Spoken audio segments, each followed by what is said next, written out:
CNN Chile y Universidad Central, Independencia, Pluralismo, Compromiso, presentan Actualidad Central, discusión abierta con Pablo Millas. ¿Qué tal? Bienvenidos a esta discusión abierta en la presentación de CNN Chile y Universidad Central. Para muchos fue como un balde de agua fría la decisión del Tribunal Internacional de La Haya de declararse competente ante la demanda boliviana. Fue 14-2 la votación, pero la verdad, y después vamos a ver por qué, fue 15-1 la verdad. Esperábamos muchos el resultado que existió, porque para los analistas el argumento que ocupó Bolivia fue realmente brillante. Vamos a ver esos detalles, vamos a discutir en qué consiste esto, a qué vamos a llegar, qué ganamos, qué perdimos, en fin. Todo eso en esta discusión abierta que ya comienza. Vamos a la nota y ya volvemos.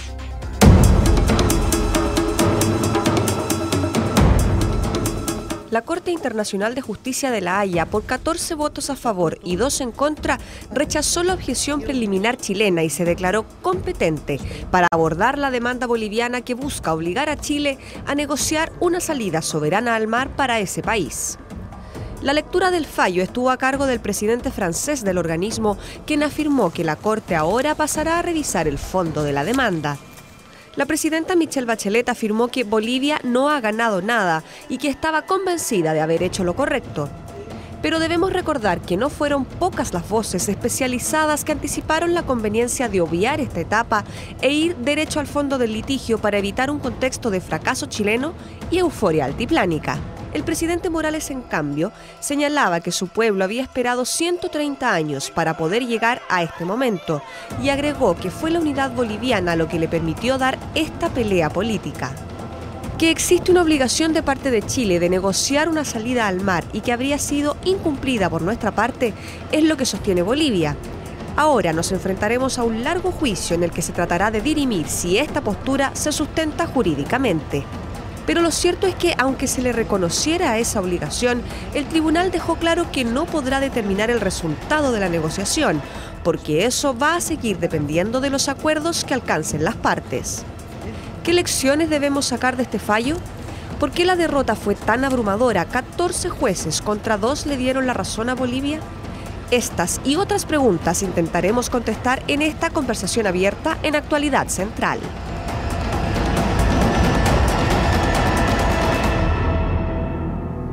Ex embajador académico de la Facultad de Derecho de la Universidad Central, don Samuel Fernández, se encuentra con nosotros. ¿Cómo está? Bienvenido, Encantado. Don Samuel. Muchas gracias, Pablo, de estar contigo de nuevo.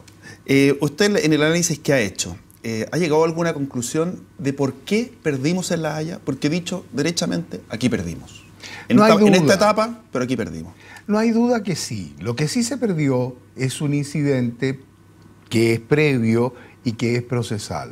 Pero con esto habilitamos a la Corte para que conozca el juicio de fondo. Y el por qué perdemos, hay muchas razones, pero yo diría que hay una que es la más esencial. Chile basó la incompetencia del tribunal específicamente en plazos, en fechas, en que el Pacto de Bogotá excluía todo lo que había sido anterior a 1948, según uno de sus artículos, el artículo 6. Y la Corte hizo una reflexión diferente. Dijo: lo que se está pidiendo es ver si la obligación de Chile para negociar una salida al mar a Bolivia con soberanía y de buena fe existe o no existe. Ese es un tema de fondo que veremos más adelante. Pero esto de la incompetencia de la Corte no lo aceptamos. ¿Por qué? Porque no solo existen esas fechas, sino que además existe el artículo 31, que también ese reitera, repite, completo el número 36, el artículo 36 del Estatuto de la Corte, en el que no pone fecha alguna, hace competente la Corte para todo asunto en materia de derecho internacional. El 31 dice: yo puedo entrar en todo asunto de materia internacional. Así es, que me presente Lo la recoge parte del Tribunal de La Haya, que exista con anterioridad al Pacto de Bogotá. Naturalmente. De manera que esto es tan así que... y en un detalle especial, que es el detalle que a mí más me preocupa. Quiero ser muy claro. Lo que más interesa es ver las razones del fallo de la Corte para entrar en su competencia. Esas son las que tal vez no se han explicitado. Se ha buscado siempre, y hemos hablado muchas veces y en todos lados, de la competencia o no por el pacto, si el pacto sí, las fechas, eso está claro. Pero otra cosa es que la Corte dijo, y esta es la parte que a mí, al menos, me preocupa más, dijo, el tratado de 1904, que la Corte no lo va a tocar y ningún tribunal del mundo puede tocarlo, porque fue libremente aclarado, es decir, pactado por las partes, ese tratado, según la Corte, no establece ni contempla las obligaciones de negociar una salida al mar. Por lo tanto, ese tratado no ampara la competencia de la Corte para conocer ese punto. Interesante, ¿no? Porque no se trata de modificar el tratado. Ese tratado cedía territorios que eran bolivianos después de la guerra a cambio de las compensaciones de tránsito y de facilidades de acceso de tránsito. Pero la costa, ese mar y el territorio siguen siendo chilenos.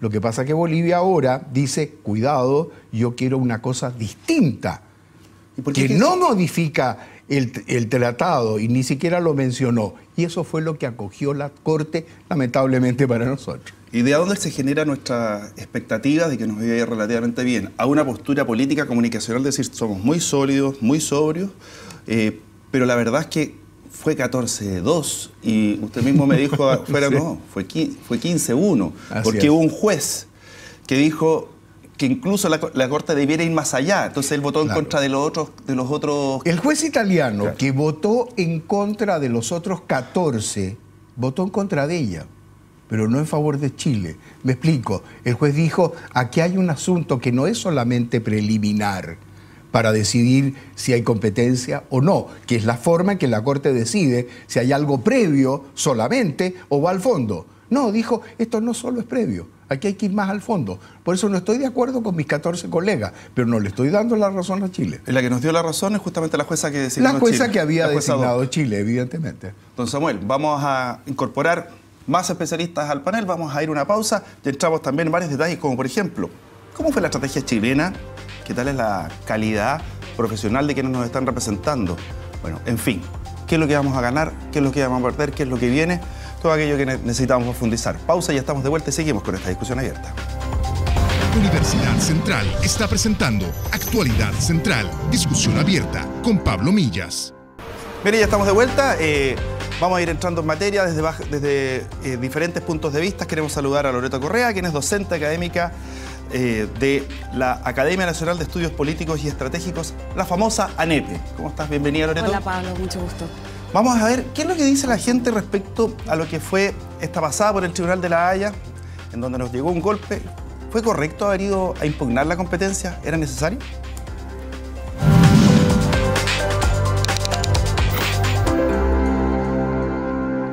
Me parece un error porque uno tampoco puede venir y llegar y decir en un país que le parece incompetente lo que enuncia la Corte. No, fue una decisión adecuada porque era un argumento que tenía Chile y había que ocuparlo. La verdad que pienso que las personas que evaluaron el tema tomaron todas las precauciones de hacer lo que jurídicamente correspondía.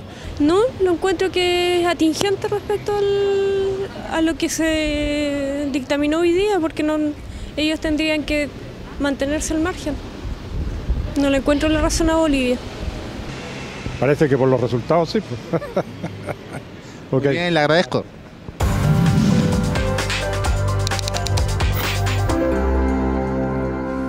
Loreto, ¿quién ganó aquí? ¿O qué hizo ganar a Bolivia? ¿Los argumentos jurídicos o el peso de la historia, de las relaciones, de lo que se ha ido viviendo en estos 130 años? Yo creo que una mezcla de ambas. No hay una razón hasta que tengamos todos los argumentos disponibles para saber exactamente cómo se resolvieron todos los puntos en esta fase inicial del juicio. Yo creo que es difícil determinarlo, pero en todo caso yo creo que el peso de la historia y una campaña comunicacional fantástica que ha hecho Bolivia frente al mundo, eso hay que reconocérselo, no se puede meter la cabeza debajo de la arena en esto. Y políticamente, ¿cuáles han sido los grandes errores de parte nuestra? Yo diría que aquí hay... Lo que pasa es que mirar todo esto en blanco y negro, permíteme que te aclare, Pablo, yo no creo que... Difícil. Es re difícil, Sí. por una parte, y por otra parte yo creo que hay elementos de juicio que están todavía en veremos. Bolivia ha emprendido una estrategia comunicacional, Bolivia ha emprendido una estrategia organizacional con la creación de la Dirección de Reivindicación Marítima. Bolivia ha puesto todos sus intereses en este tema porque tiene que tapar otros cuantos dentro de la política interna, y eso hace que su estrategia parezca muy bien organizada. Nosotros, sin embargo, tenemos otro tipo de agenda en materia de política internacional, tenemos otro tipo de intereses. Yo creo que este tema lo hemos mirado muy en profundidad, con mucha gente muy dedicada, muy bien preparada y todo, pero creo que podemos fortalecer los equipos, y yo no lo miraría como una derrota, yo lo miraría como un paso dentro de un juicio. Y mirarlo como una derrota es una simplificación de todas las cosas y de la multidimensionalidad del problema, que es enorme con Bolivia. Ahora, ¿nosotros cometimos errores comunicacionales o de relaciones? Que no es lo mismo. Absolutamente no es lo mismo. Hay dos canales paralelos. Una es la política comunicacional, que normalmente tiene dos efectos. El efecto interno, ya sabemos para qué lo ha hecho Evo Morales, claro. Ya está cambiando de nuevo la Constitución y eligiéndose por... En febrero se vota el cambio del artículo. Absolutamente. Y el otro es el plano internacional, que es de las relaciones internacionales que está actuando Bolivia. Y ahí ha actuado, como decía Loreto, muy bien. ¿Por qué? Porque ha sensibilizado a la opinión pública mundial. ¿Significa esto que los jueces van a fallar de acuerdo a los diarios, a la televisión del mundo? Para nada. Los jueces fallan en derecho, pero hay una influencia, hay un sentimiento, hay un ambiente en que sería, pongamos las cosas, la opinión pública internacional apoya totalmente a Bolivia, y hay muchos que lo apoyan explícitamente, y la Corte falla exactamente en contra, y le dice: Bolivia, váyase a su casa, ni siquiera le voy a ver su asunto, yo no veo su pleito. ¿Parecería lógico? No, quedaría muy complicado. Eso es una realidad. Pero por otro lado, está lo que nosotros podemos hacer en materia de mejorar la apreciación del tema. Me explico. Hay algo que no hemos tomado en cuenta, y yo creo que deberíamos considerarlo, al menos como una de las alternativas. En este momento el derecho internacional tiene una evolución, tiene una modificación. Ese derecho absoluto, total, completo, que da todo a una parte y nada a la otra parte, el derecho internacional actual no lo contempla. Es mucho más de equilibrar. Y esa sensación de cambio, esa sensación de que el derecho evoluciona, que se han incorporado nuevos actores, nuevos países, nuevos sistemas jurídicos que están representados en la Corte, deberíamos considerarlo. De manera que atacamos el derecho internacional como es permanentemente y lo invocamos, pero también tenemos que tener una mirada en esta nueva dimensión. Esa dimensión tal vez estuvo ausente. Por supuesto que no es el momento. No es el momento el que pasó, porque era solamente procesal. Pero en lo procesal y las razones que da la Corte para decir, a pesar de tener un pacto que obligaría a no ver el asunto, yo lo interpreto de manera que sí lo veo.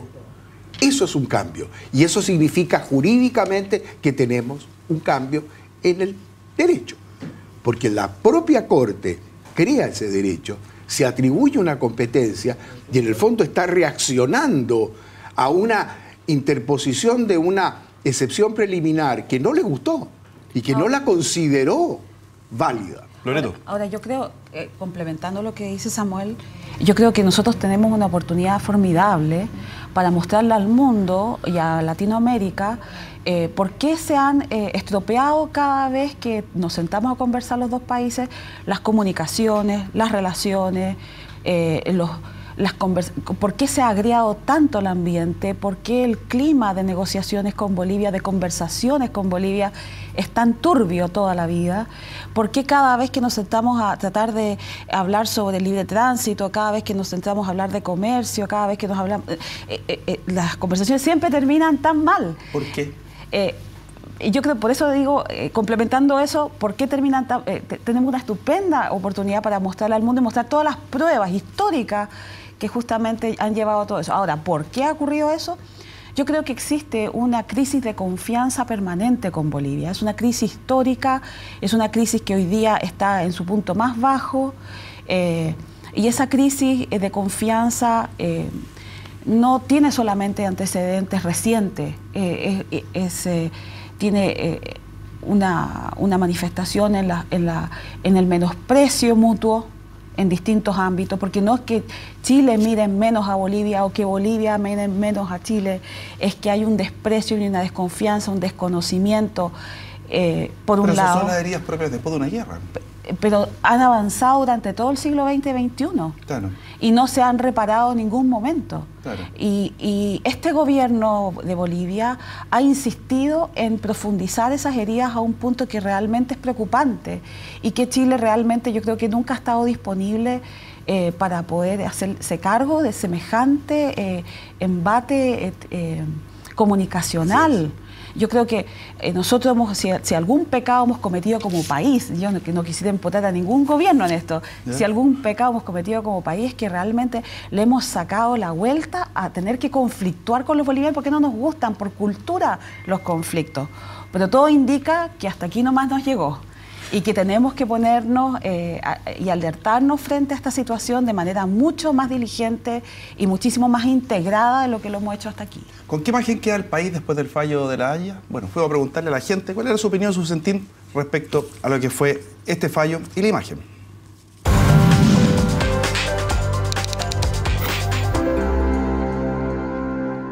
Tenemos un espíritu medio triunfalista, pero la verdad es que en este momento Bolivia nos pegó un combo en el ojo. Chile tiene imagen de ser responsable con los tratados internacionales, de ser respetuoso del derecho internacional, así que no creo que afecte mayormente a nuestra imagen, más allá de algunas opiniones destempladas de algunas personas que radicalizan sus opiniones, pero bueno, de eso hay en Bolivia y en Chile y en todas partes. Mal porque nosotros tenemos la razón en el litigio, pero lo que pasa es que siempre tienen que preguntarle a otros países lo que tenemos que hacer, lo que decidimos como país. Nosotros tenemos que decidir, no otros países tienen que decidir por nosotros. A nivel internacional muy mal. Se nota que debemos tener gente mejor preparada para estos temas. Bueno, puede llegar de un día para otro cualquier otro país, se le va a ocurrir lo que quiera para seguir tomando más límites, más mar y todo eso. Mal. Yo creo que todos nos sentimos como defraudados, tocados, no sé. Yo creo que hay una parte de orgullo y otra parte es porque, no sé, pues el señor Evo Morales siempre está como siendo muy hostigoso con Chile. A mí en lo personal me cayó mal.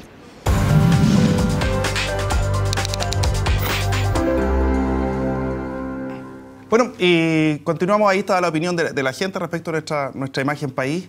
Ya lo decían algunos especialistas que nosotros quedamos como los mateos pesados de Sudamérica, los que declaramos la guerra, incluso en el fallo dicen, no. Chile le declara la guerra a Bolivia, sí. En la lectura del fallo lo dice, dije, ahí ya estamos, hasta aquí nomás llegamos. Bueno, queremos saludar a don Hugo Llanos, bienvenido, académico, especialista en Derecho Internacional. ¿Cómo está, don Hugo? Estoy más o menos, ¿no? Después del fallo del golpe. Don Hugo, y aquí le pediría que fuera lo más honesto posible. ¿Nosotros tuvimos una estrategia jurídica equivocada? ¿Tenemos los profesionales adecuados? Mire, me hicieron ya esta pregunta. Yo no quiero excluirme porque yo participé también y participo en el comité asesor, así correcto, que la culpa estaría compartida, por cierto.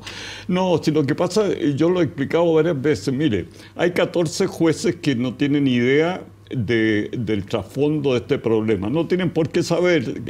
Usted acaba de decir de que Chile inició la guerra, porque ninguno de los jueces sabe que había un tratado entre Chile y Bolivia y Perú, el problema del impuesto, no tenían ni idea. Entonces, nosotros, primera mea culpa que hago es que la parte histórica no la supimos plantear, porque apareció siempre Bolivia como el país agredido. Entonces, y a continuación de otro país agredido, que sería Perú. Entonces la Corte en poco tiempo ha visto a un invasor que ha ocupado territorio en 2 países. Entonces los jueces no tenían por qué saber el trasfondo de la Guerra del Pacífico. Ese es el primer punto complicado que tenemos. Segundo, los chilenos sabíamos de que el trasfondo de la petición de Bolivia era atacar el Tratado de Paz de 1904, y Bolivia no lo planteó. Los jueces no tenían por qué saber también cuál fue el origen del Tratado de Paz. Fíjense que no dijimos que los 2 presidentes bolivianos habían sido los negociadores del Tratado de Paz con Chile y que esa fue la victoria defendiendo el Tratado de Paz. Pero dígame una cosa. Esos eran los temas de fondo de Claro, la demanda. claro. Eso se iban a ver después. Pero bueno, ahora tenemos cosa, la oportunidad de ponerlo. Lo que hace Bolivia no toca, no dice, no pone en ninguna parte en 1904.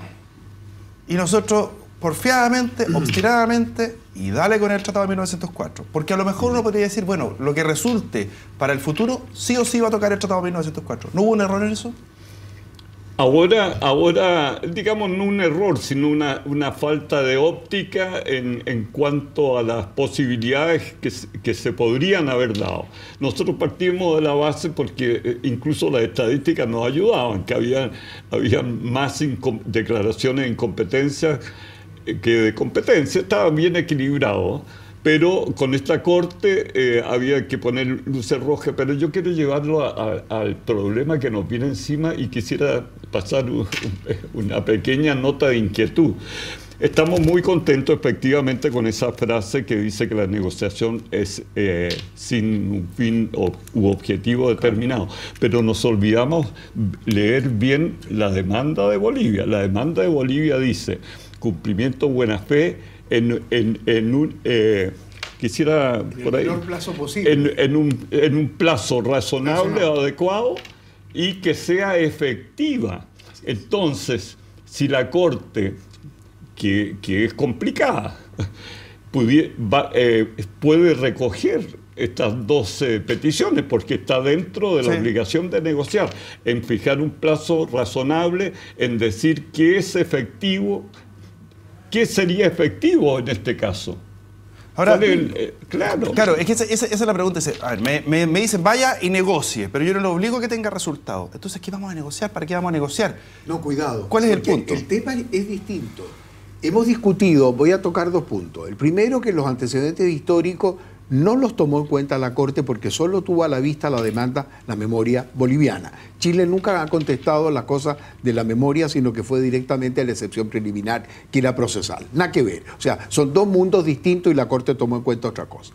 Ahora bien, en el segundo tema está el punto que mencionaba Hugo. A ver, el Tratado de 1904 queda total, absoluta, completamente excluido de la sentencia de la Corte, sí en cuanto al cambio de territorio, sí a lo que pactó claramente, pero no respecto de esta nueva demanda de obligación de Bolivia de la salida al mar con soberanía de la manera más efectiva y lo más pronta.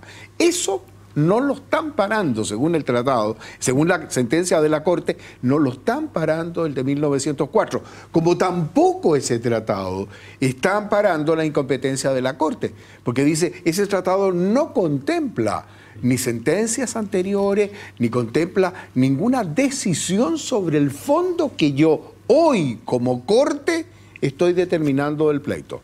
Loreto, una de las cosas que llamó la atención, y lo vimos en el primer bloque, era el trabajo de imagen y de relacionamiento que hizo Bolivia a nivel internacional. Lo mismo que hizo Perú también. Por cierto. Perú en su momento. O sea, nuevamente nos quedamos mirando cómo se movían todos nosotros de espectadores y no protagonistas. Y en ese sentido también hubo un acierto por parte de Evo Morales con esta inclusión en la discusión del Papa.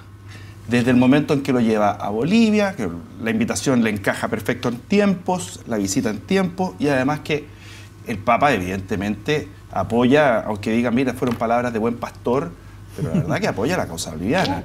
Y ahora además nos está diciendo Diálogo, ¿qué significa? Claro, y nos dice acá, la tercera del día de hoy dice, Chile descarta diálogo paralelo con Bolivia y se concentra en su contramemoria. Súper bien, ¿sí? Súper bien.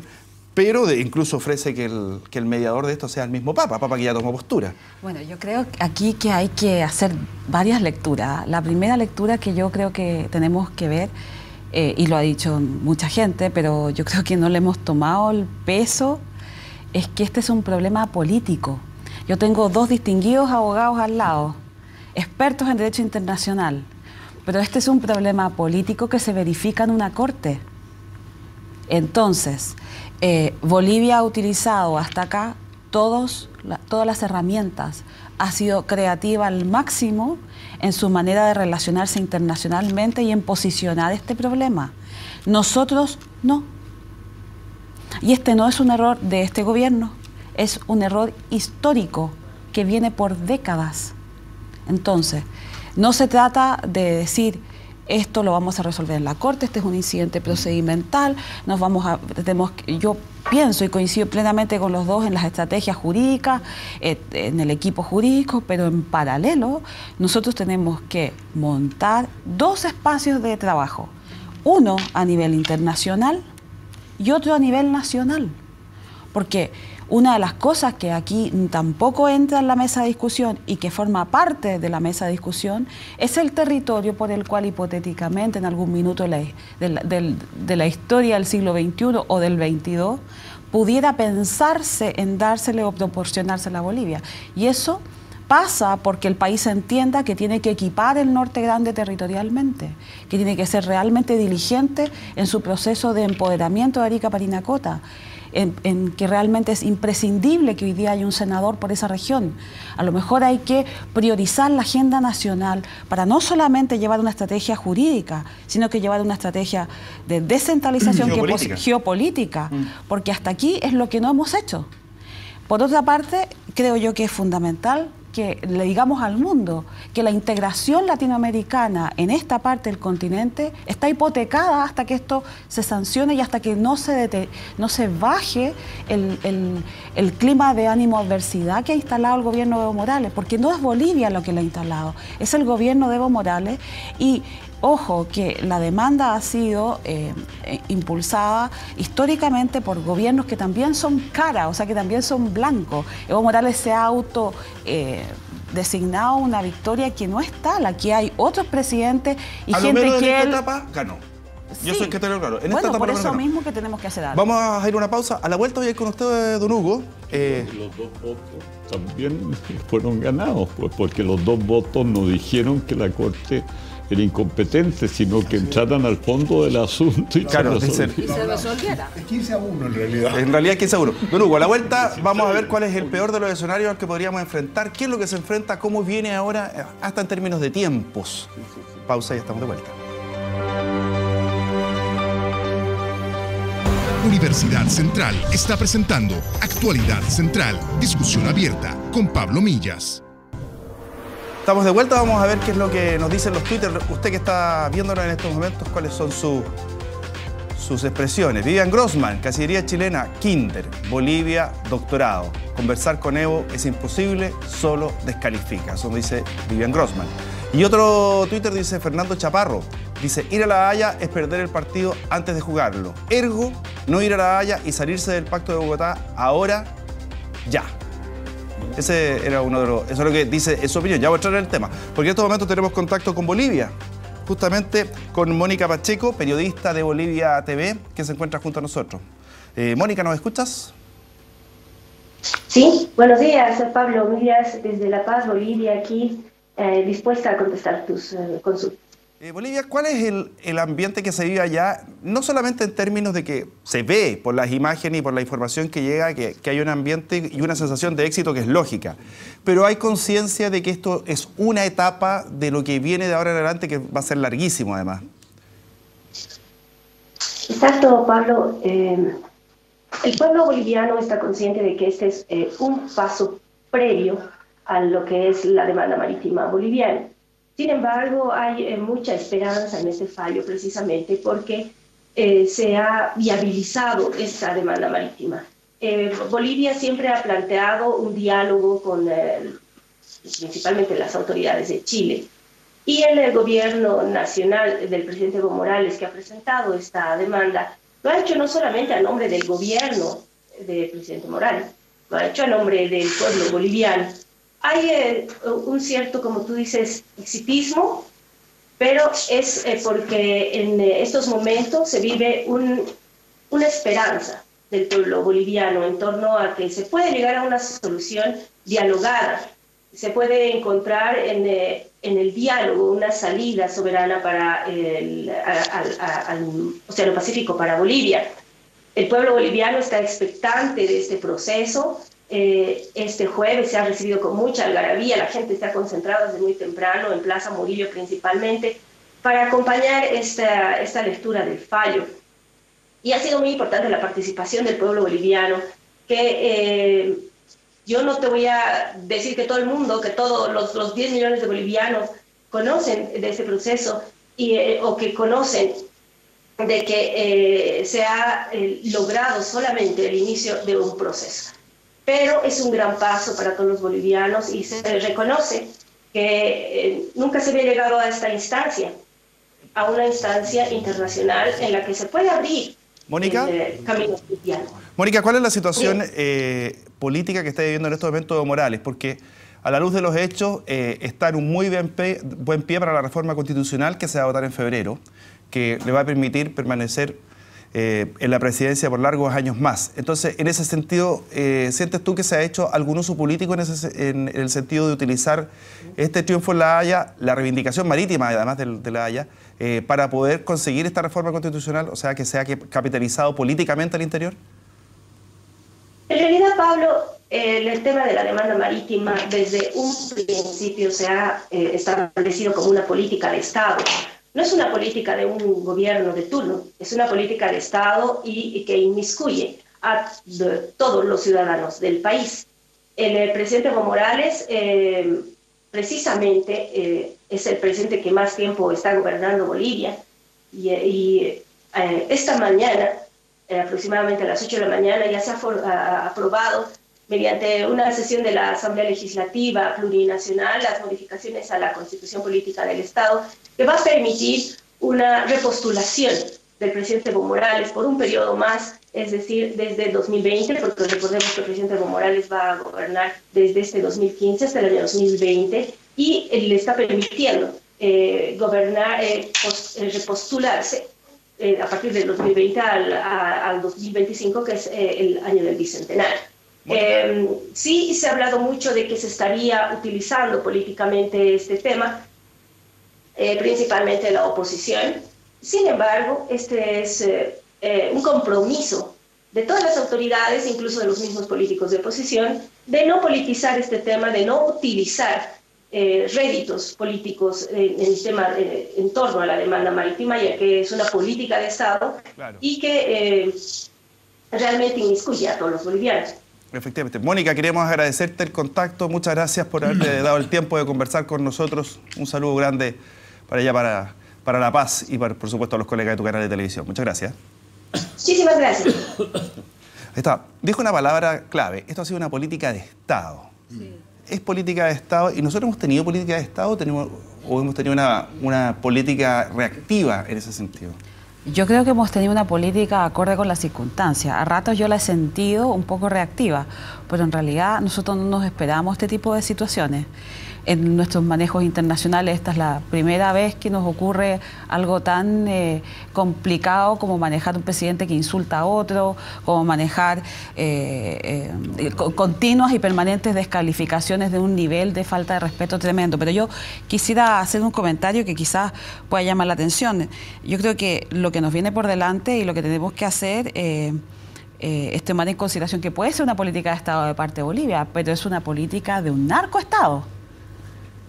Y es una política de un narcoestado que exporta una cantidad de droga hoy día mucho mayor a la que exportaba Bolivia en su historia, que hoy día tiene plagas de fábricas de cocaína, que el 20% de la droga se calcula que sale por los puertos chilenos a contra nuestra, que el 80% tiene loco a los brasileros, claro, y que no hayan que hacer. Y esto no lo digo yo, esto lo dice el informe de Obama y esto lo dice la revista Bella de Brasil, no es una cosa que yo me invente. Entonces estamos negociando con un Estado que tiene el 75% de la economía informal y que no es precisamente que vendan papas en el mercado. Entonces, puede ser una política de Estado y puede ser una negociación extremadamente justa desde el lado o desde el punto de vista boliviano. Pero nosotros no podemos seguir o no podemos tener una política ingenua, y por eso es que yo insisto en que hay que tener una mirada política de toda esta situación. Don Hugo, dijiste una palabra, ingenua. ¿Cómo comenzamos de ahora en adelante dejando atrás lo que podríamos decir la ingenuidad o de alguna manera cierta pasividad y decir, mira, aquí está el tratado, aquí está el tratado? Esto es lo mismo que cuando se pelean dos personas y dicen, pero el contrato dice, pero el contrato dice, bueno, pero el realismo dice otra cosa. No sé, aquí el problema es el siguiente, y esa fue la única ventaja de la excepción de incompetencia que presentamos, que Bolivia mostró sus cartas en los alegatos orales y construyó lo que se llama un pacto de contraendo, y esto es vital porque el juez Oguá escribió el mejor libro sobre el tema, el pacto de contraendo. ¿Y qué significa esto?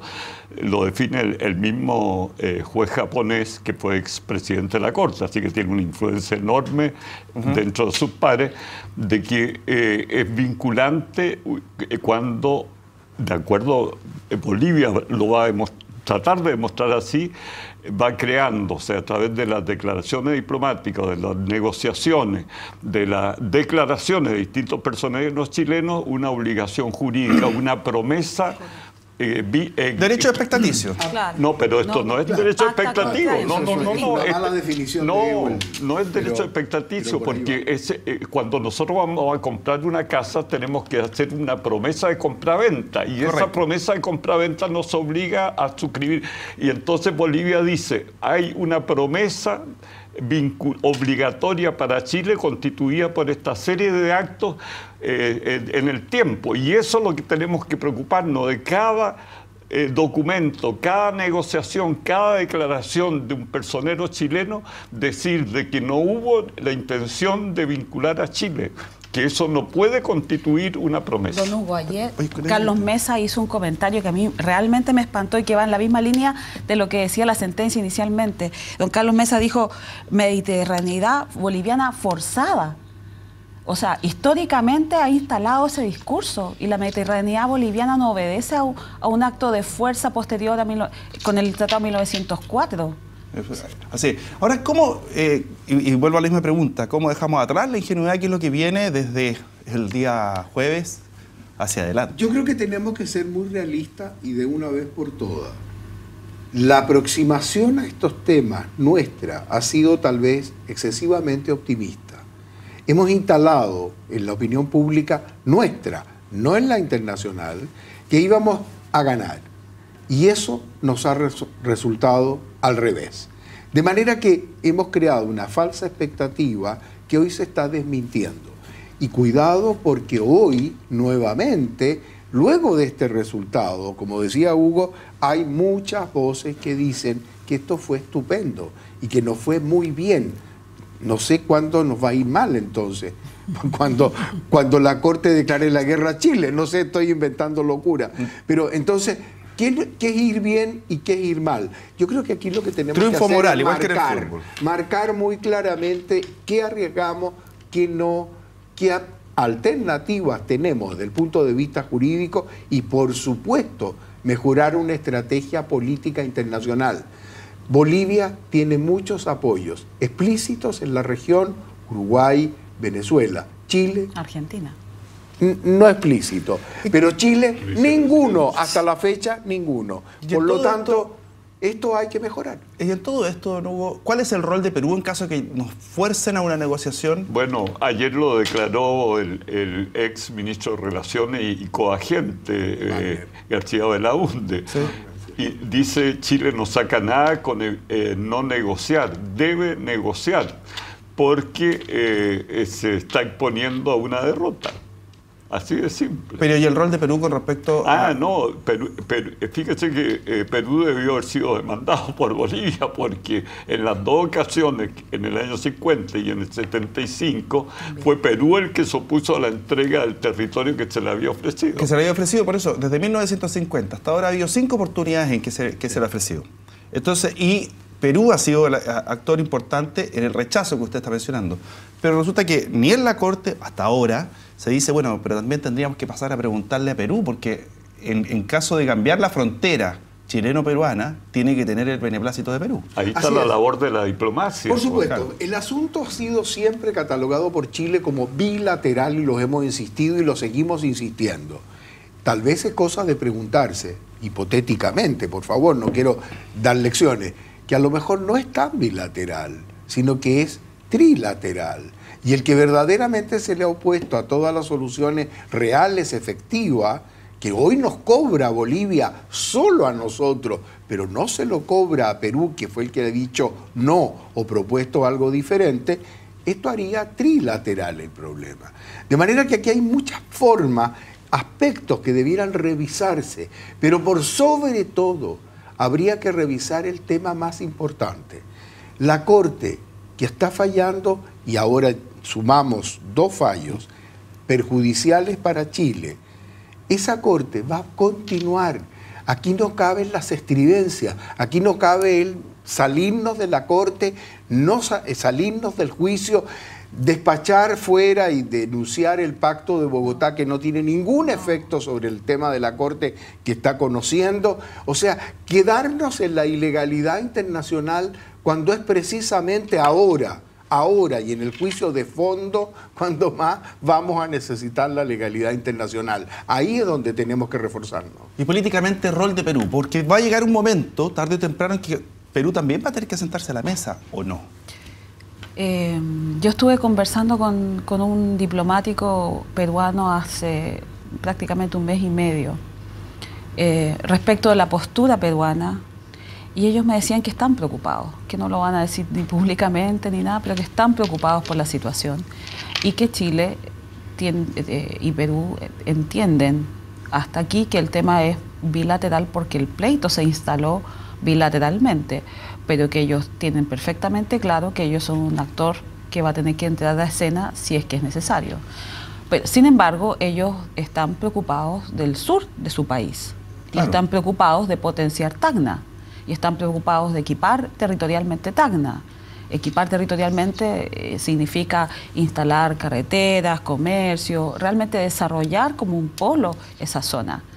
Y ellos están esperando tranquilamente que la Corte, que la realidad internacional actúe y funcione de acuerdo a...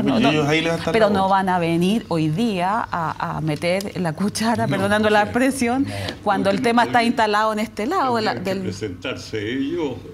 claro, de mutuo propio a la Corte, que sería un suicidio diplomático. Evidente, nadie lo ha dicho, Pablo, porque la Corte ofreció a la OEA que participara en el juicio, y la OEA dijo, y está en la sentencia, dijo no, yo no voy a participar en nada.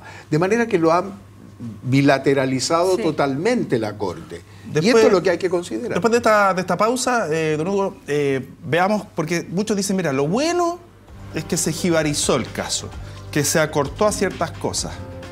¿Están así? ¿Y a qué escenario nos podemos ver expuestos? Pausa y ya estamos de vuelta. Universidad Central está presentando Actualidad Central, discusión abierta con Pablo Millas. ¿Qué dice la gente a través de Twitter, redes sociales también presente? Aquí está la libertad de expresión online. Vamos viendo las opiniones. Ahí estamos. Disidente Chile. La principal responsabilidad es la entrega de la actividad diplomática al mundo político partidista. Está bien. Está bien. Melquiadesec González nos dice, si Chile se sale del Pacto de Bogotá y del juicio en la CIG, ¿en qué puede afectar esa decisión a los intereses de Chile? Porque si... Perdón, ¿puedo? Sí, dígalo. Porque si nos salimos ahora, no tiene ninguna consecuencia. El juicio seguiría... correcto, sigue. Si nos salimos después, ¿a qué nos afecta? El caso, como sale en el diario del Triángulo Terrestre Peruano, se va a Estados Unidos por el arbitraje. Si tenemos problemas con Argentina, se va al tratado de 1984. Así que... No nos conviene. No, y además el prestigio internacional. Si Chile, al salirse del pacto, está diciendo no quiero solucionar pacíficamente ninguna controversia. Pablo, y además, por un detalle, en este momento somos miembros no permanentes del Consejo de Seguridad. ¿Qué señal le estamos dando al mundo? Claro, que nos retiramos de picado. Sí. No. Porque no nos gustó. ¿Qué es lo que dice el otro Twitter? Vamos viendo. Ahí me faltaba uno. Jaime García dice, al final vamos a volver con la triliteralidad de por medio a la situación de 1879. Eso es lo que dice Jaime García. Creo que ahora, ¿cuál sería la estrategia? Pero tú dijiste algo cuando estábamos comerciales que es re sorprendente, que quiero ir con usted. El equipo chileno, y aquí lo decía también un Twitter, está asignado a políticos. Así es. Y en el caso de Bulnes tiene un estudio jurídico. Sí. El abogado Jaña, especialista en derecho civil. Más aún, Pablo, cuidado con lo que te voy a decir. Yo que pertenecí 45 años al servicio exterior, en este momento, todos los que participan, no hay ninguno en servicio exterior activo. O sea, la diplomacia activa profesional no está. Que esto es un ministerio encargado justamente de este problema.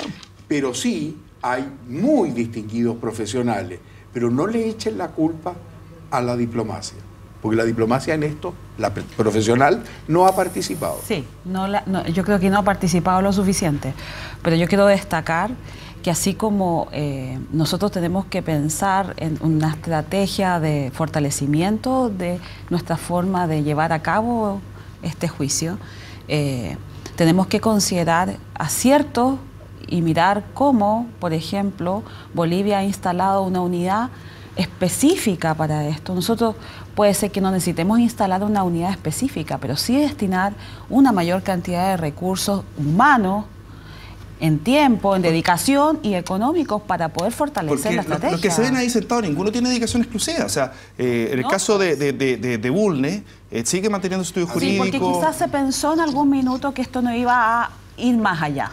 Ahora hay que hacer un cambio. Ahora hay que hacer el cambio y ahora hay que cambiar la estrategia. El abogado Grossman, de hecho, es de otra especialidad. Sí. Don Hugo, tiene la cámara 3 para que diga lo que quiera, la reflexión que a usted se le venga a la mente. No, quedó pendiente la pregunta que dijo y qué vamos a hacer en el futuro. Entonces, en el futuro vamos a tener que decir, es mi opinión personal, cada acto que vaya a constituir un compromiso en relación a Bolivia, declaraciones, negociaciones, notas, etcétera, etcétera, de que esto no nos compromete y vamos a llegar a las dos últimas negociaciones en que aparece Perú. Entonces, mi pregunta es esta. ¿Vamos a involucrar o no a Perú? Porque Perú fue el que se opuso en el año 50 que las aguas del lago Titicaca había un condominio y en consecuencia no podía Bolivia disponer como carta de negociación para llevar a efecto la oferta chilena. Y segundo, el Charaña también opuesto a Perú. Pero este es un gran punto de interrogación porque no sé hasta qué punto deberíamos involucrar a Perú. Loreto, cámara 2, toda tuya, lo que tú quieras, 30 segundos. Lo que yo quiera. Sí, bien. La libertad de expresión. Gracias. Yo pienso responsablemente que aquí hay que hacer un fortalecimiento de una estrategia muy integral de trabajo para reforzar la Cancillería chilena, por un lado. Pienso que hay que reforzar asimismo la presencia y el peso de la región de Arica, Parinacota, Tarapacá y Antofagasta. Creo que son regiones que merecen mucha más atención de lo que les hemos dado en términos geopolíticos, estratégicos. Pienso también que tenemos que tener estrategias paralelas de trabajo concertadas, integradas, no que la Cancillería vaya para la izquierda, que el equipo jurídico vaya para la derecha y que la presidencia y la presidenta o el presidente de turno esté, porque esto va para largo, esté en un lado o en el otro. Pienso que tenemos que tener estrategias muy concertadas, muy calibradas y reflexionadas de manera integral. Y una última cosa, es imprescindible desde un punto de vista del posicionamiento interno poner un senador en Arica, Parinacota. Eso es necesario. Esa región hoy día no tiene voz o apenas tiene voz. Apenas tiene voz. Don Samuel, la Cámara 2 toda suya. Yo creo que hay que sacar lecciones, pero sacarlas bien. De manera que aquí no hay ni optimismo ni pesimismo, sino un realismo. Y ese realismo está dado por las dos últimas sentencias de la Corte. Si estamos en un sistema jurídico y somos tan juridicistas, bueno, vamos a él, preparémoslo bien, miremos las nuevas tendencias de la Corte, el nuevo derecho internacional que está cambiando y evolucionando, y no cantemos más victorias anticipadas. Seamos muy claros en lo que podemos y en lo que no. Y por supuesto, tengamos previsión, anticipación y sobre todo tener en vista todos los escenarios, sin hacer el juego de ocultarnos a nosotros mismos las posibilidades buenas como las malas. Y no hablar de los triunfos morales, porque la verdad que de alguna manera nos acordamos inmediatamente del fútbol. ¿Ah? No, jugamos, esto quizás no es un partido jugamos de fútbol. bien, pero perdimos igual. Lili Pérez, la senadora, se acordó porque en Twitter dijo: perdimos por goleada. Exactamente. Jugamos como nunca, perdimos como siempre. Pero esto no es solamente un partido de fútbol. No. Sí, porque lo están obligando a jugar el partido. Eso es lo bueno. Lo que no queríamos era jugar. Y quizás si fuera un partido de fútbol, se quedaría en un partido de fútbol. Pero aquí hay personas, hay territorio, hay recursos, hay agua, hay minerales y hay historia. Y eso hay que cuidarlo. Señores panelistas, muchas gracias por haber estado con nosotros, por haber venido durante esta mañana. Súper didáctico el panel. Muchas gracias por haber conversado con nosotros. Nos encontramos el próximo fin de semana. Esta ha sido una presentación de CNN Chile y Universidad Central. Así que el próximo fin de semana con otro tema país. Muchas gracias.